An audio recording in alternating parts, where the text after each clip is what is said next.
Mr. Speaker, I'm pleased to rise in strong support of H.R. 1865. And I want to first thank our chairwoman, Anita Lowy, also Ranking Member Granger, for their leadership and cooperation.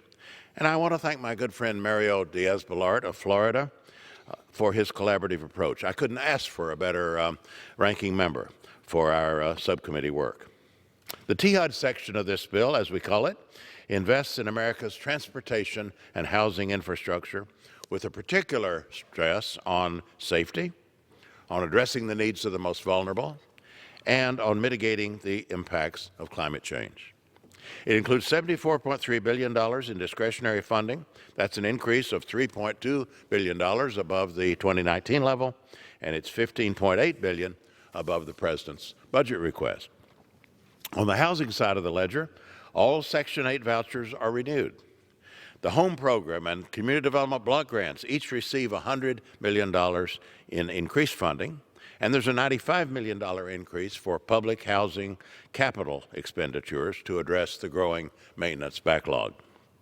Vital transportation programs are also robustly funded, including $1 billion for build grants.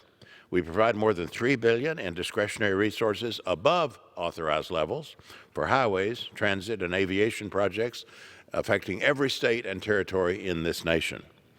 Amtrak, competitive rail grant programs, and port infrastructure also receive strong funding.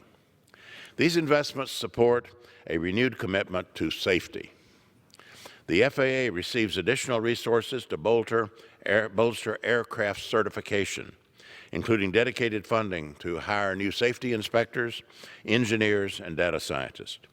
Every state will receive new funding to repair aging and deficient bridges. And resources are provided to address hazards in federally assisted housing, such as carbon monoxide, radon, and lead. Vulnerable populations are targeted in our bill. We prioritize assistance for them. For example, for the construction of new housing units for the elderly and disabled, new vouchers for veterans, as well as resources for the homeless, people with HIV/AIDS, domestic violence survivors, and at-risk youth.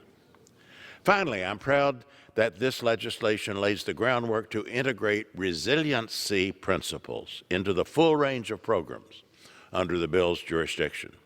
For example, we require in this bill HUD grantees to think ahead about storm and hazard mitigation as part of their planning process. So, in closing, we're proud of this bill, and we urge its support. It makes forward-looking investments while boosting safety, protecting vulnerable populations. It will benefit and serve all American communities, urban and rural, and lay the foundation for economic growth and prosperity.